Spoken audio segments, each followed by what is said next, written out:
What if I told you you could enjoy a delicious salad in South Florida's steamy hot summer?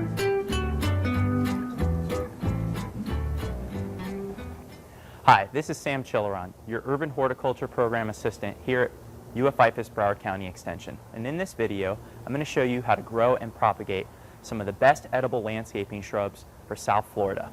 Cranberry Hibiscus, Roselle, and Edible Hibiscus.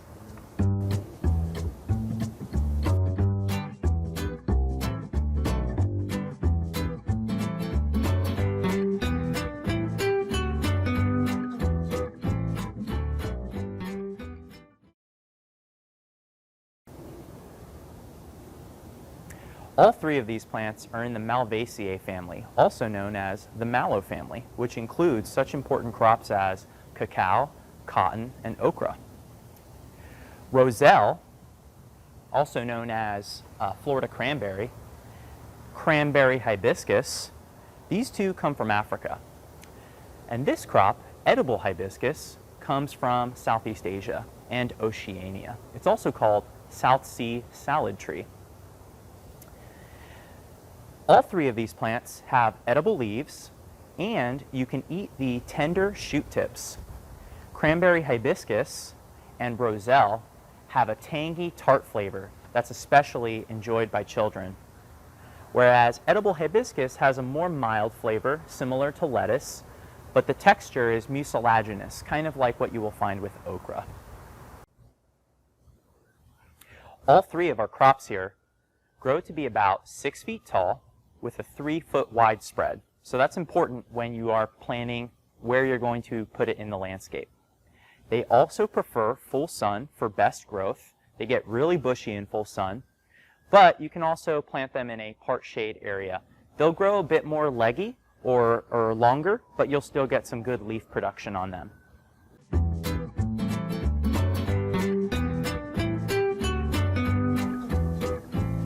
Now we're going to talk about how to propagate these delectable plants. All three of them can be propagated from stem cuttings. Roselle and Cranberry hibiscus, however, can also be propagated from seed. So that's another option for you. What you're going to need for this is a pair of shears or scissors to take the cutting. You're going to need rooting media. Right here, I'm going to show you a couple of different rooting media you can use. You can use just straight potting mix. Notice how the potting mix is a combination of perlite and peat moss. You can use coconut coir, just straight coconut coir. For woodier plants, you can also use straight perlite. A 50-50 combination of perlite and peat moss is also really great for cuttings. And you need a pot to hold your rooting media. Not required for this plant, but something you might want to use for other species is also rooting hormone, which usually comes as a white powder. And this makes it so that your cutting does not rot in the rooting media. Okay, so for these hibiscus plants, you want to take a stem cutting that's roughly 6 to 8 inches long. Remember, when you're taking your stem cutting, you always want to cut above the node. So here's the node here. We're going to cut right above the node. All right.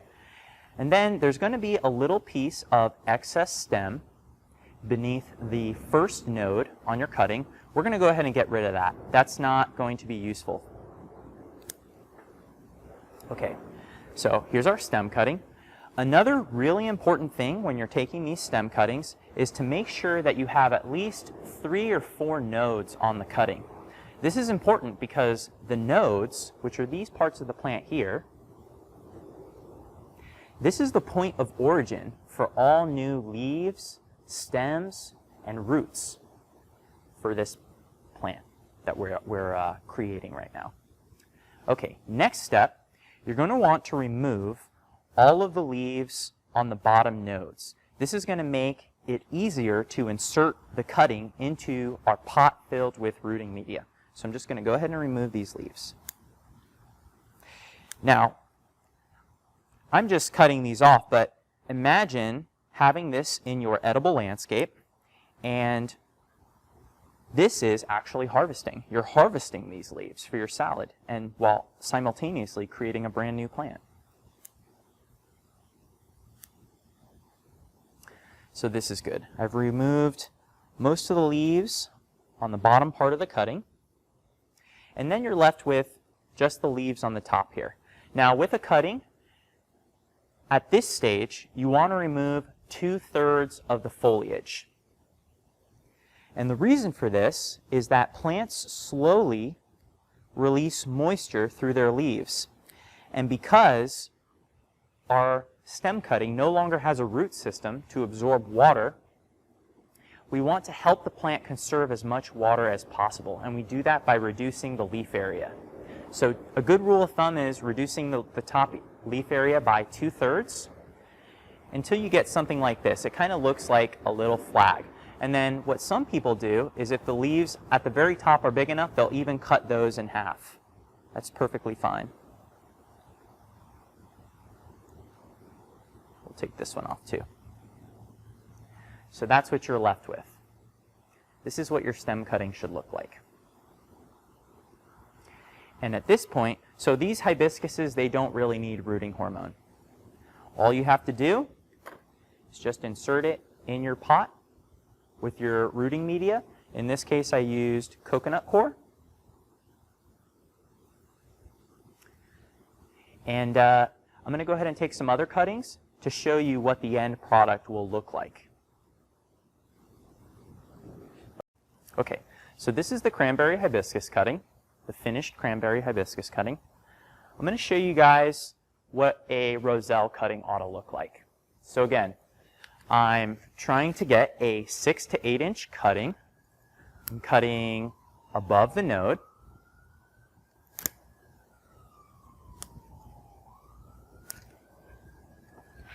I'm going to remove the excess stem that's beneath the first node. And then I'm going to go ahead and remove the leaves on the bottom half of the cutting. And remember, really what you're doing here is harvesting for your salad. All of these parts can be used in your salad. I actually like to chop them up a little bit finer with a knife. You can also throw these in stir fries too.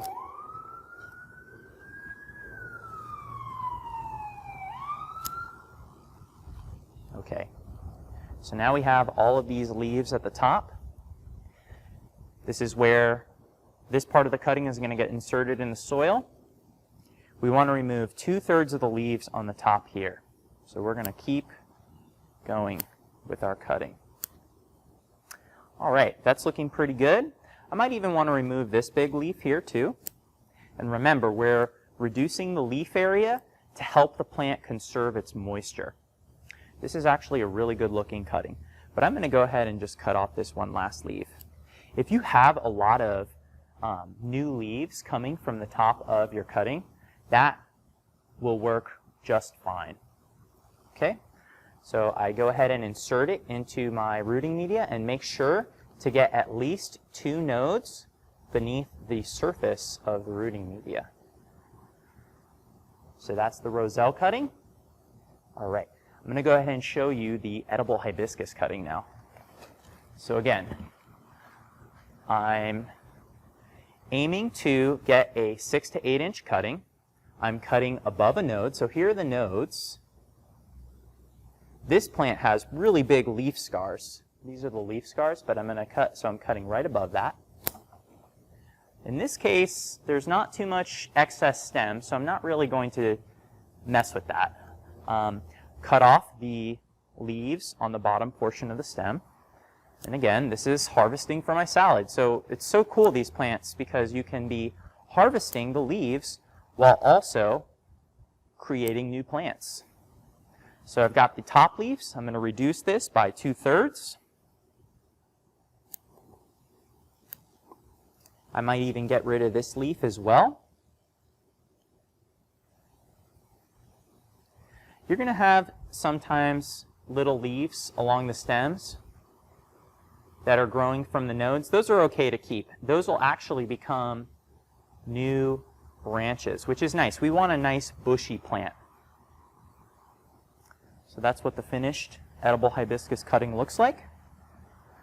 We'll go ahead and stick it in our rooting media. In this case, I'm just using regular potting mix. These plants are super forgiving, so potting mix works, coconut coir works, even perlite works. And I'm inserting it so that at least 2 nodes are beneath the surface of the rooting media. In this case, it's not going to be very difficult. We have a lot of nodes there. And that's that. So we've got all 3, the trifecta. And these are the different edible hibiscus family plants that are just fantastic in South Florida edible landscaping.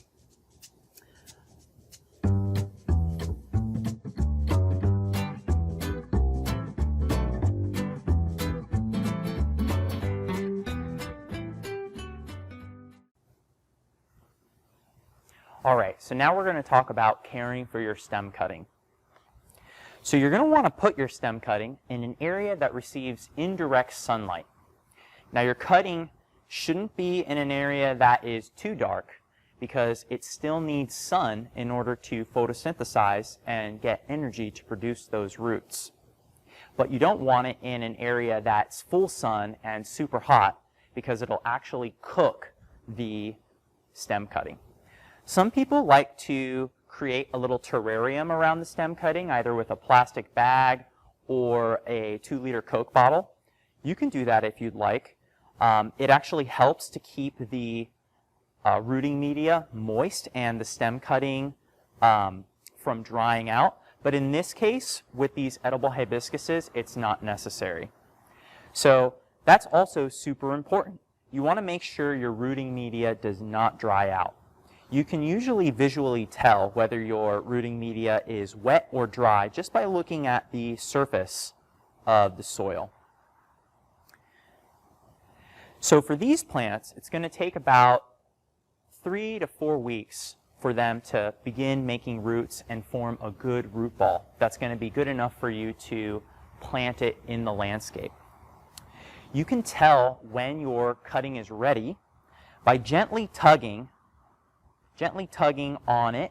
If it gives you a little bit of resistance, that means that a good root ball has probably formed. This isn't edible hibiscus. This is actually Cuban oregano, but I brought it just to give you guys a good example of what a well-formed root ball looks like. So I'm going to go ahead and tug this. I see it's giving me resistance, and sure enough, it has an excellent root ball. So at this stage, you can either plant it in the landscape, or you can step it up into a larger pot. And that's the gist of growing these edible hibiscuses. We really hope you liked this video. Please hit that like button and don't forget to subscribe to UF IFAS Broward County's YouTube page. Happy gardening, everybody.